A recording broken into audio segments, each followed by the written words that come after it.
send you an email. Is there someone here? Yes.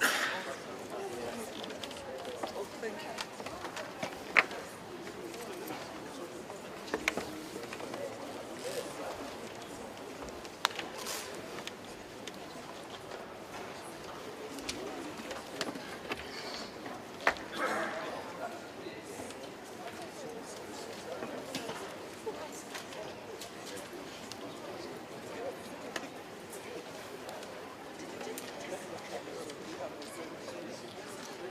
Good morning, ladies and gentlemen. Would like to start our meeting if we could kindly get settled. My name is Rudoma Konike. I work with the African Union Development Agency, AUDA-NEPAD, based in Johannesburg. I'm going to be your moderator for the first session of this meeting. Thank you so much for making yourself available for this interesting discussion today, where we are going to be talking about implementation, monitoring, and reporting of the LDN targets. We are hardly 6 years away from the year 2030, where we envisioned a land degradation neutral world. So this morning, we are going to be hearing about some of the experiences of our member states in terms of how far they've gone. Are we on track to achieve the targets? What are some of the challenges that they're facing? But again, we also want to hear from some of the continental and regional bodies in terms of the support that they're providing to member states to be able to meet their targets in this regard. I want to recognize the presence of our Honorable Deputy Minister, Ms. Bernice Swartz, Deputy Minister of Environment, Deputy Minister of Forestry, Fisheries and Environment of the Republic of South Africa. I also want to recognize the AUDA-NEPAD representative and head of delegation, my director, Madam Estherine Football. I also want to recognize any honorable minister's presence or protocols observed. So without much further ado, I want to give this opportunity to Honorable Deputy Minister, Ms. Bernice Swartz, to give us a keynote address and open our discussion this morning. Madam Swartz, with your permission, I hand the floor over to you. Let us give you a very warm welcome. Madam Moderator, thank you so much for giving me the floor to deliver this keynote address. Allow me to firstly extend my appreciation and gratitude to the organizers, the Southern African Development Community Secretariat, African Union Development Agency, New Partnership for African Development, and the Global Mechanism of the UNCCD for making this event a success and for providing me with this opportunity to grace this event. Since our arrival here in Riyadh, there's been many statements in plenaries, high-level segments, side events, and other meetings making reference to the current and future projection of how many people will be affected by land degradation, desertification, drought, climate change, and loss of biodiversity if actions are not taken as a matter of urgency. Because of these issues, our people are confronted with food and water insecurity, poverty, hunger, lack of employment, and loss of income. Colleagues, the fate of these people is in our hands.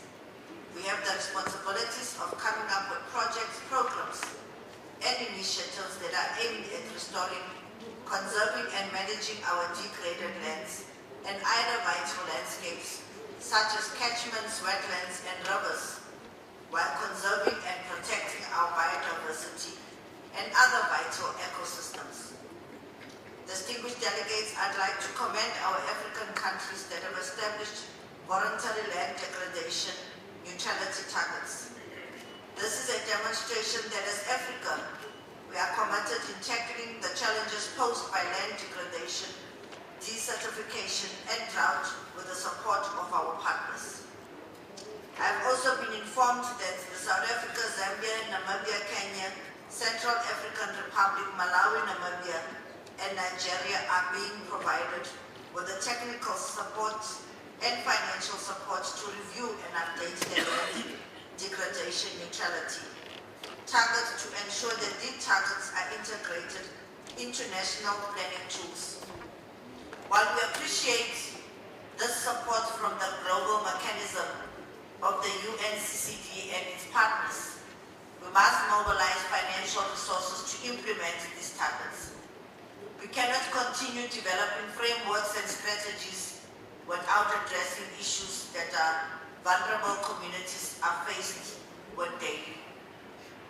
There are a number of initiatives and programs that as SADC region we are implementing that seeks to address issues of land degradation, drought, water security, food insecurity, amongst others. It is through these initiatives that we must start consolidating such progress and come up with regional projects that will support our efforts in scaling up transformative projects and programs. These will include the African Forest Landscape Restoration Initiative, Great Green Wall Initiative plans, Drought Resilience Strategy, amongst others. Ladies and gentlemen, on all these initiatives provide us with an opportunity to harness and strengthen our partnership with forestry synergies in building capacity for the mobilization of resources to upscale the implementation of projects and programs that address land restoration, proactive drought management, and conservation of biodiversity. Last week when South Africa assumed the G20 presidency, President Cyril Ramaphosa announced priorities that will guide the program of work for this presidency. This is an opportunity for us as the SADC region to bring development priorities of the African continent and the global south more firmly on the G20 agenda. Through this G20 agenda, we will be able to address today's needs and protecting our shared future. It will also provide fair opportunities for all nations and people while providing an inclusive future for all. As alluded by our President, decisions that will be taken by the G20 have a direct impact on the lives of all members of the global community through trade, sustainable development, health, agriculture, energy, the environment, climate change, and anti-corruption. South Africa's G20 presidency is taking place at a moment in which the world is facing severe challenges such as worsening of climate change crisis and drought impacts. Across the world, billions of people are affected by underdevelopment, inequality, poverty, hunger, and unemployment. I would like to urge our development and financial partners that are present here today to continue supporting Africa member states in mobilizing substantial financial resources. Without substantial financial resources, we will not achieve all those commitments and targets that we have set as targets. I thank you.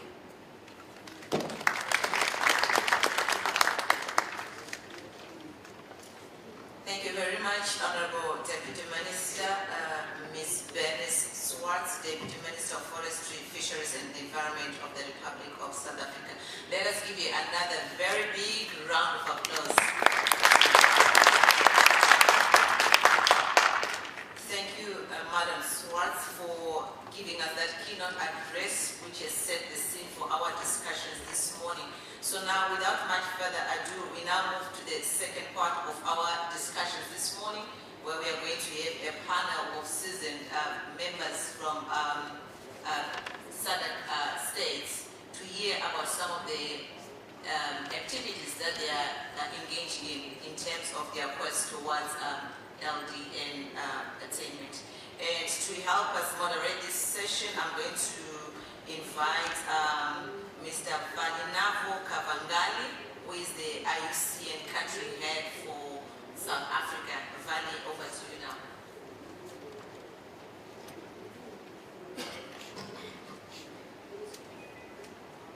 Thank you, my colleague, my moderator, co-moderator for this particular session, Ms. Rudo Ogunike from the AUDA-NEPAD.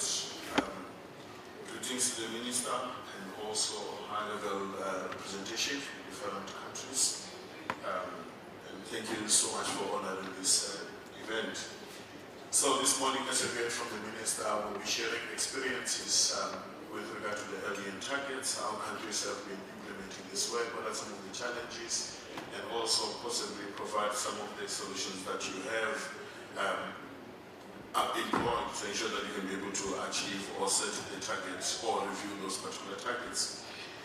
We will go through the country representatives who are really knowledgeable in terms of this work, having done the work from the global perspectives and also bringing this work into implementation at the local levels, interfacing this with community livelihoods, which is obviously the primary effect of the work that we do. We'll also then move to the regional bodies that will give us perspectives in terms of the support that they have been providing, and then we'll then conclude with the civil society organization. To do that, let me call upon my country representatives in no particular order as indicated on the program. We'll have the representative from Kenya, Zambia, Eswatini. We'll also have Zimbabwe and then Angola. So with that said, let me start with our colleague from Kenya, Mr. Charles Lange. We know that the LDN targets are very critical and also very important in terms of the implementation of this work at the country level. We have a general question for all the country heads, and then we'd like to request your input in terms of what are some of the experiences in terms of implementing LDN challenges and some of the lessons that you want to share this morning. Over to you, sir. Thank you very much, moderator. Let me start by sincerely appreciating the organizers of this side event for inviting me and Kenya to be part of the panel to share experiences of matters and the implementation of and monitoring of the LDN voluntary targets. I want to say that Kenya was fortunate to be one of the first countries to be able to enter into these voluntary targets of LDN.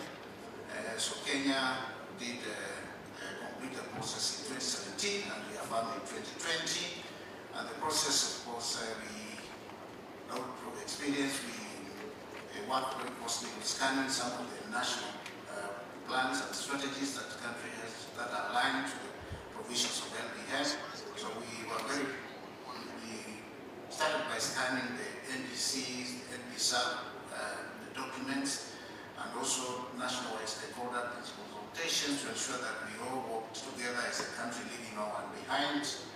And so, in the end of the process, Kenya committed to do 5.1 million hectares of restoration to drive the country towards a successful LDN process. And so, after setting these commitments at the national level, then we set up a few programs that were aligned towards the realization of this. I want to say that we have 3 key programs that are aligned to this, that are action, we are doing it on the ground. We started the Water Towers program that was targeting to restoring some of our precious water catchment areas, and so we started this Water Towers program. Kenya has a very magnificent water towers, water catchments that give water to our communities. And so that program, when it was launched, then there was an ambitious program to try and restore several hectares, thousands of hectares of these catchments. Currently, we are focusing on 5 key ones that give a lot of water to our communities. And so we have this monitoring that is going on now to try and see how much we have been able to successfully restore in these water towers. The other initiative that we invoked was the wetlands restoration program. All of us know that the value of wetlands and what is happening with our wetlands across the region. And so we thought that by restoring our wetlands, then we will be able to move towards realizing the LDN targets. So we have already mapped most of our wetlands in the country. We have a figure that is now coming to about over 10,000 wetlands across the country, and we have started an ambitious program that we want to try and restore most of them which are degraded, and they have been graded into how much degradation has happened to these wetlands. And so after we got the new administration, our president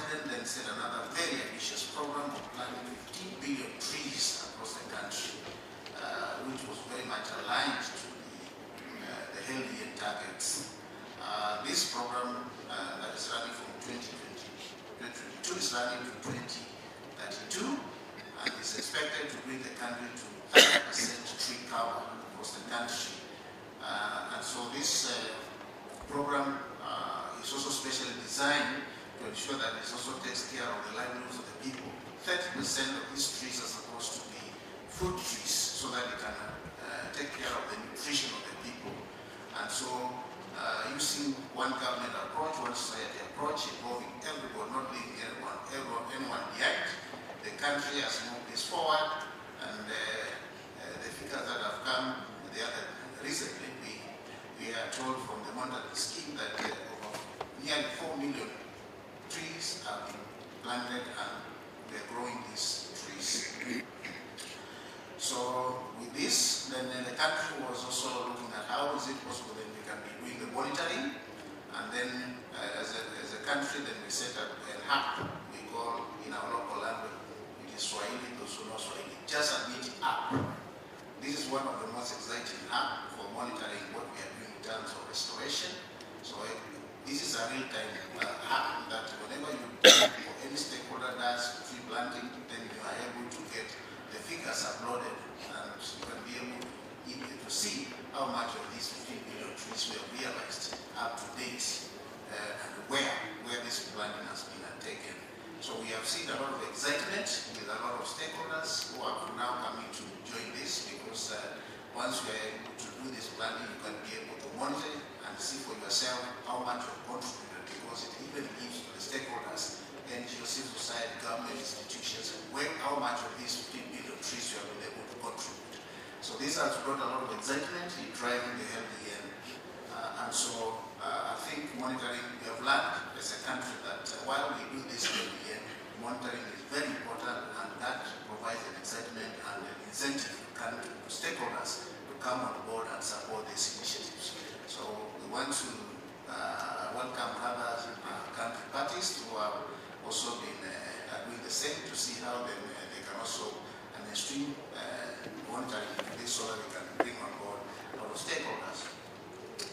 Let me say that one of the successes is that since we signed these targets, we have seen our forest cover move from about 6.9, the baseline that we had, 6.9%, to current 8.3%, and the tree cover to 12.1%. So we believe, and I think as a country we are moving in the right direction, and we have an example for other countries to learn on how these things can. Our LDN, working with other Rio Conventions ambitions, we can be able to drive this restoration agenda successfully. Let me say a few things then about the challenges, moderator, because I think all these things, we start with a lot of ambitions, but we come across some challenges that on the way. One of the key ones that we encountered was site species matching. When we started this, we thought that all trees could just be planted across the country with a lot of success. But over the time, then we realized that we need a lot of research so that wherever you take the seedlings, you can be able to ensure that they are going to successfully move. There's a lot of ecological conditions that I think different species require, and so after realizing this in some of the pilots, then we have involved a lot of the research institutions, the universities, to try and also come on board and give directions on how we can be able to successfully do species matching so that we can have high success rates in the LDN targets of restoration. Of course, this restoration comprises both assisted and natural regeneration. There are areas where we have been able to design this area, you just fence it off, then you can be able to give success in terms of the recovery or restoration of that. So we are moving the two models together. So initially, I said we have now successfully moved with this just a monitoring scheme, but initially it was also a challenge knowing how successful we are, because when you plant the trees, you just need to be able to know whether you are doing restoration successfully. So, but we overcome that by having this hub that is assisting us in a great way. The other thing that we had initially when this LDN came up, it was not very easy to understand by many stakeholders. But over the time, we have worked closely with stakeholders, do a lot of sensitization, explanation on what it means and what this restoration entails, because for you to bring stakeholders on board, you know there are issues of land tenure, and people want to know if I am planting trees, what are some of the benefits, and so this is something that we grapple with, but we have been able to onboard stakeholders in this through engagement and see some of the positive, because some of the big questions that communities and people ask is, particularly with the livelihoods, how is it going to contribute to livelihoods? And I want to say, in addition to the trees, fruit trees, we have also had a lot of research that has been done on some of the value additions, value chains that can be involved in restorations. And so these are the big lessons that we have learned from this. Then in 2019 to 2021, we had one of the worst droughts in the history of the country, and that did cause a lot of problems for our restoration initiatives. The droughts really worked on many of the seedlings that we planted, but I think since then we have had successes in the rainfall, and so we have come back to try and restore the areas that we have been affected by this very, very severely. So I think as we drive the LDN, it's also expected that you need to be cognizant of some of the natural factors that may come to play and affect the success of these restoration initiatives. So the other thing that we also had a challenge, but we have been able to overcome this, was when we have parallel programs. The LDN, when sometimes people are talking about LDN, NDCs, NBSAPs, because these they seem to work towards the same direction, but depends on how then you are able to synergize these things. I think the issue of Rio Convention has been talked very much in this COP, and I think it's high time that we need to really talk about the Rio Conventions together, so that we do not tire communities with today there is LDN people coming, and then the next day is NDCs. I see my time is up, but I want to conclude by saying indeed, I think LDN is a great flagship project for this COP, and this COP should continue to drive this agenda, but find the space for synergies with other conventions, particularly the Rio Convention. I thank you, Mr. Moderator. Thank you, Mr. Lange. Just a few adjustments, and it's unfortunate for the next speakers because I'm going to tighten up time slots here. So with that said, I know we're going to have several speakers are going to take the floor, and starting very close to me here in Zambia, I'm probably going to give you 4 minutes for your input so that we can be able to afford each other the time for question and answers. Over to you, my brother. Thank you very much, Mr. Moderator. I'll be brief. I'll start by just giving you some highlights. Zambia's current land degradation rate at 3.46%, and we attribute this land degradation to unsustainable production and consumption patterns in our subsistence and commercial activities, due to mining, agriculture, logging and forestry, settlements and other economic activities. And we find that this land degradation is exacerbated by the issues of drought and other land degradation addressed in the economic or in the environmental sustainability pillar.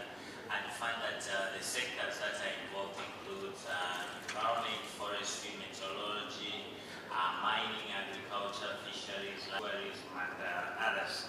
So, coming to the implementation of our 8th National Development Plan in land degradation, we find that we have various strategies under the development plan, which includes the actual project supported by SAMCOM and the UNCCD. Then there are other projects in the country funded by various institutions, including the JEP and so on.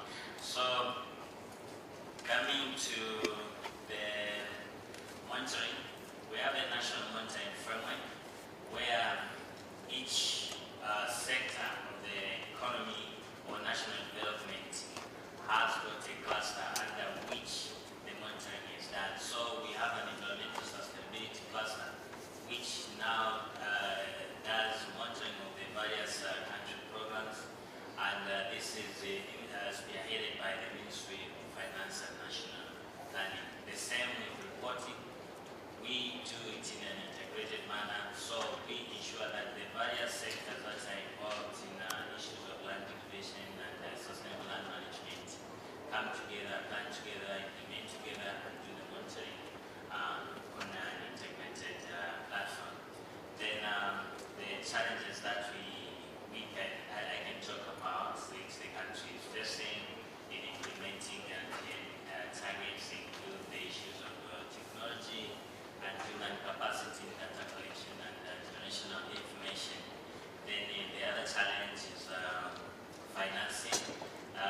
success we have recorded is that there's enhanced collaboration in implementing most of our interventions towards land degradation, and there's also enhanced collaboration, and we are achieving most of our targets. However, we're in the process of reviewing our targets because most of there are a lot of emerging issues which have come since we developed our initial targets in the 20.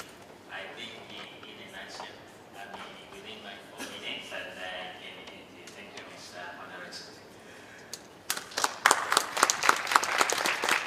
Thank you so much, Mrs. Sakala. I think we thank you for that, for sharing the experiences from Zambia. Let me move swiftly to Eswatini, COP. Well, over to you, sir. Thank you, Moderator.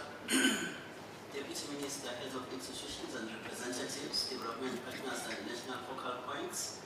We are glad also to be part of this program where we will share Eswatini experience in terms of the LDN initiatives. Eswatini has set a target of 500,000 hectares. So Eswatini is a small country compared to other member states within the SADC. So we can't be talking of millions of hectares. But this is a very ambitious target when compared to the size of the country.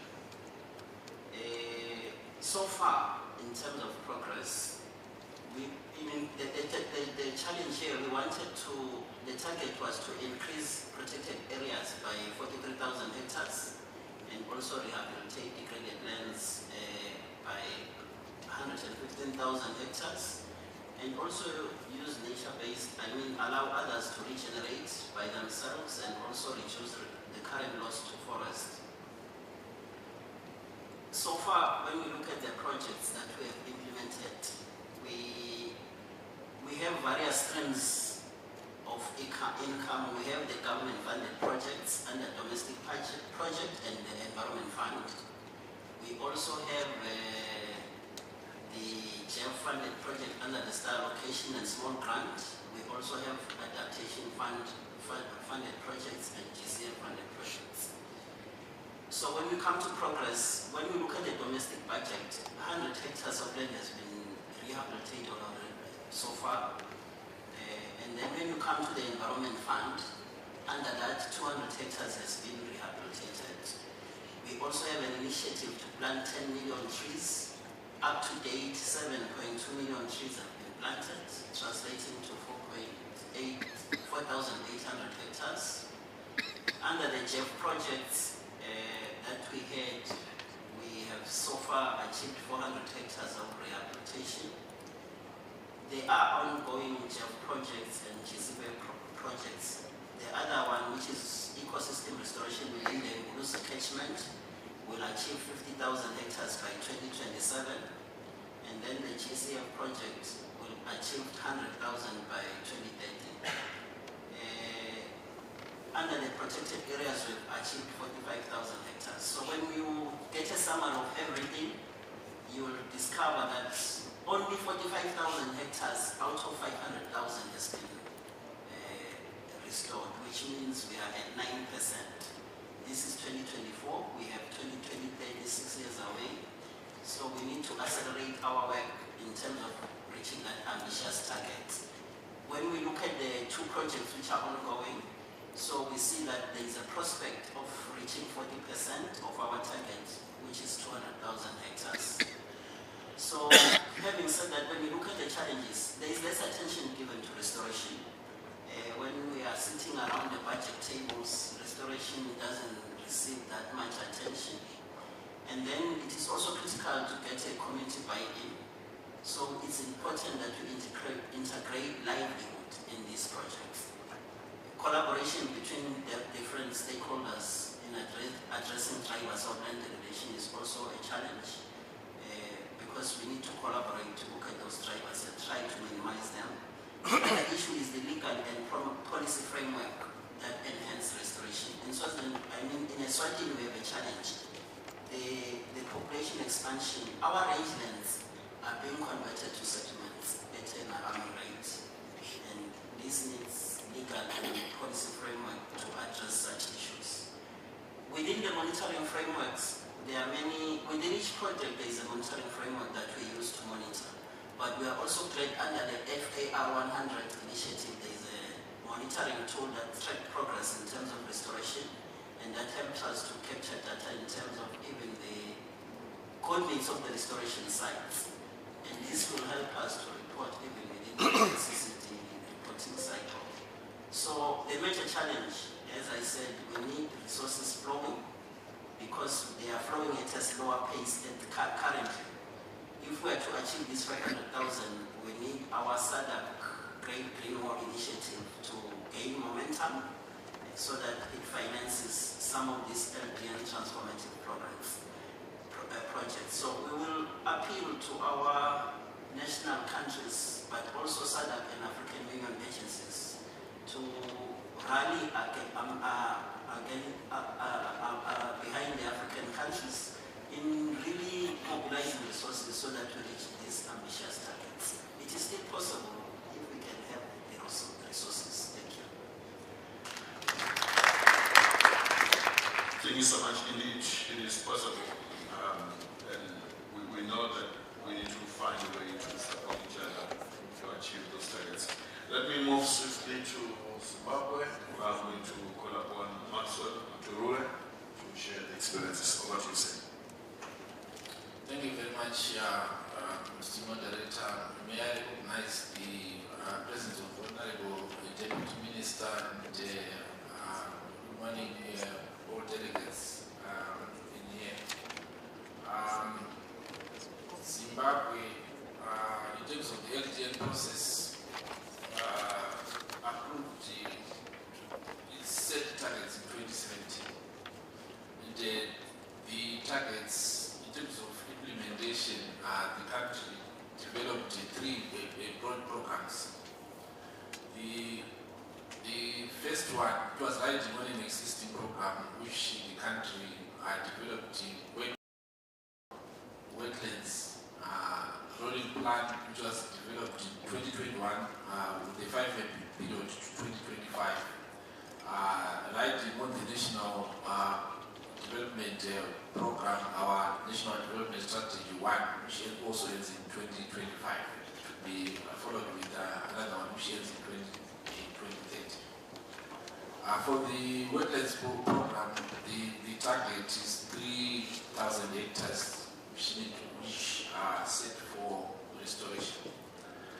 Then they also got the third program, it's actually a policy, which was developed last year, the National Soil Conservation Policy. These three drive the LDN process in the country. Just to also inform you that in terms of the land degradation, the country, using the three indicators, we realized some improvement in terms of the total land which is degraded, a movement from 9.6 to 9.2% of the total land degraded. In terms of land cover, our last reporting, we saw an increase of 1.1% improvement in land cover. Just to move into the three areas, the implementation, monitoring, and reporting.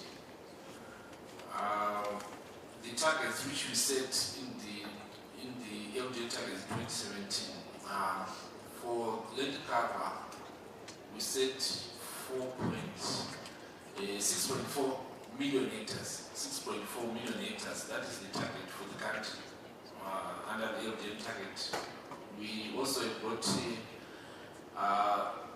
an area of 9,000 hectares to be removed from alien invasive species, mostly Sigandana Hamara.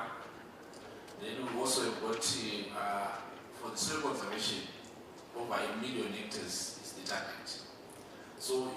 see the targets relate to the programs that I was talking about. Your soil conservation, water national conservation policy.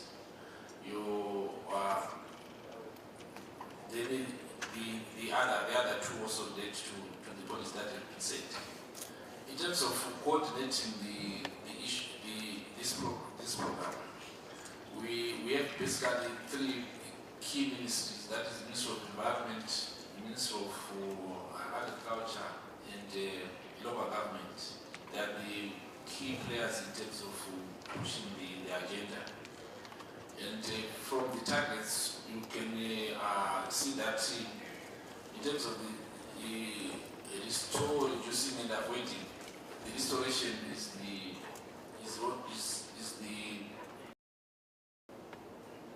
mainstreaming. We've done it through downscaling the national targets to sub-national levels, where we have at regional and district level. We have targets that we've done in terms of this level of degradation in a specific province or a district, which then helps the planning process at those levels to target specific areas where the restoration process are going to be done. In terms of monitoring, the monitoring process is also done by the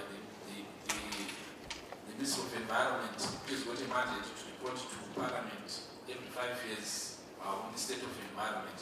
So that it's a legal requirement that the Ministry reports. So the reporting process is taking on board the issues of LDN and reporting under the land and biodiversity chapters of the 6 thematic area report. Also to inform that we have improved our capacity, that will be our next reporting to the UNCCD will be using national data that will create the other indicators, software and the land productivity. We'll be doing some validation, but depending mostly on the global data. I think that's my brief presentation. I think my time is running out. Thank you. Your time is going out. I was about to raise my flag. So thank you very much for sharing that. I will then request the focal point from Namibia, Ms. Natalia Nagashoma, to share the experiences as well. Thank you. Situation at national level. So I will start with how we start with implementation of the land degradation at national level. So we are jointly implementing with the Ministry of Agriculture, Water and Land Reform, the University of Namibia, and Ministry of Environment as a lead focal ministry. In 2015, Namibia endorsed land degradation neutrality targets. That is when we come up with our national targets. And the first survey for land degradation was done in 2016. And then that is when we come up with our national target that are targeting 6 different area on restoring the lands with different hectare of land that need to be restored. The country done a desktop research, and then we come up with 7 regions that is more affected by land degradation, and then for us to make a recommendation, we did an assessment in those 7 landscapes, and then we identified the plot sites that we need to do the survey. The seven targets were reforestation of local species with 1,000 hectares of land, and increased productivity of forestry land, as well as increased glass slab land, croplands, and bush encroachment. Because bush encroachment is one of the indicators of land degradation in Namibia, in addition to global indicator of land degradation that countries are assessing.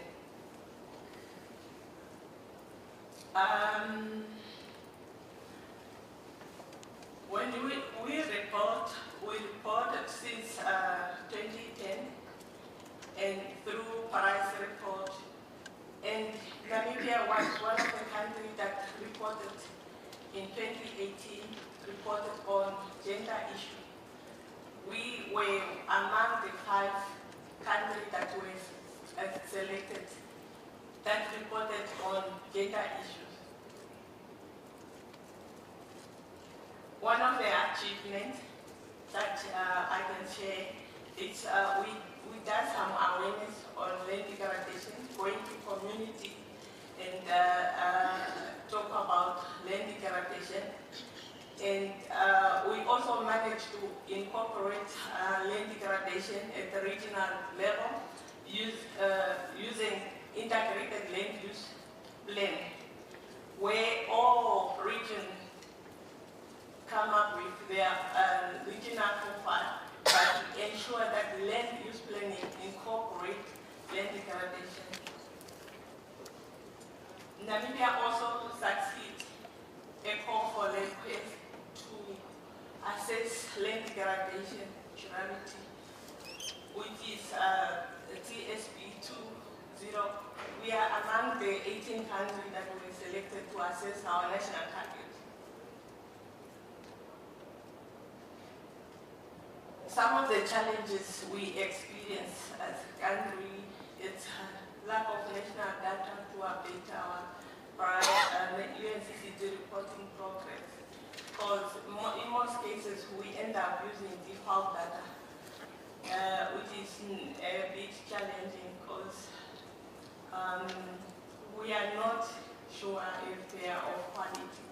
And finally, it's financial resources challenges we are facing as a country, because compared to other two conventions, biodiversity and climate change, most of the resources go to climate change and biodiversity, and then UNCCD, in most cases, they receive less funding, that we are not even able to do more when it comes to national reporting. With that, I will hand it to my professor to talk about how we monitor our changes when it comes to land degradation and the program that is supporting or restoring our degraded land. Over to you. So before the Prof comes in, we are already on the 7 minutes mark. Can I just revert that the question will be then answered in the question and answer session so that we can get the inputs from other bodies as well. So Prof, you come when we've received inputs from NEPAD, SADC, and also UNCCD. May I please then call to the floor Ms. Swingile Mamindela to give us the input from the SADC Secretariat. Thank you very much, Chair. I have a slide. I don't know who's holding it.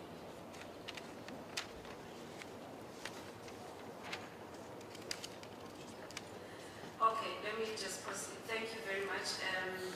I prepared a slide that I was going to talk to, so I don't know.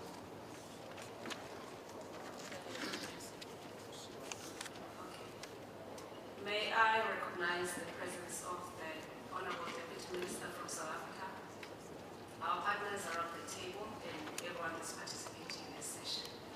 so SADC is providing almost just a summary of what is happening in the different member states and what we have done to address the slow or achievement of LDN targets up to this point. So basically, we have worked with the UNCCD in developing a project called the Global Land Outlook, which is the Southern African chapter, which deals with water, energy, and land issues. Because those are the key issues that are identified by member states in the 3 Rio Conventions through their NDCs in climate change, NBSAPs in biodiversity, and LDN targets in CCD. So coming out from the analysis that was done through that program, identified 362 targets from all 16 SADC member states from these 3 conventions that I'm referring to. This does not include Ramsar and other conventions, CITES and others. This is just from the 3 Rio conventions. So the 362 targets, combination of all the targets from the 16 countries, include interventions from which are about improving land cover changes. There are 72 of those, and there's 73 of those, and there's 79 interventions which talk about land productivity from the different countries, and there's 49 targets that are referring to improvement of energy-related and land management issues. There's 77 targets on improving soil organic carbon stocks. There's 41 targets on improving water management, and there's also 42 targets which are cutting across these 3 ecosystems. So to address the question that has been posed for SADC to address, we feel that member states are very much prioritizing land, water, and energy issues within their priorities in all the conventions. So it's very critical for member states to achieve what they have put into those targets for them to attain most of the sustainable development goals. Now, through the project, the GLOW, and through the interventions that member states have mentioned here, we can already see that there's a lot of gaps that need to be addressed, but there's also a lot of good practices that can be scaled up and scaled out. We feel that case studies that have been presented by our countries provide on-the-ground solutions already to address land degradation issues. They've highlighted drivers and risks and priorities in advancing LDN targets. Most of them talk to data, most of them talk to finance, and there's many other challenges as well. But we already know what the challenges are, so the issue is how to address them.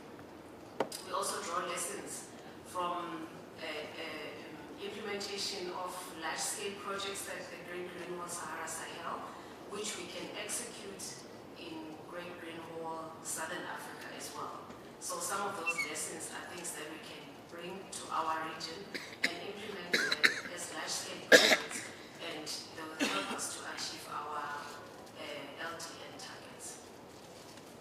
Now, lastly, with these interdependencies, we feel that SADC can prioritize implementation of large-scale projects such as the integrated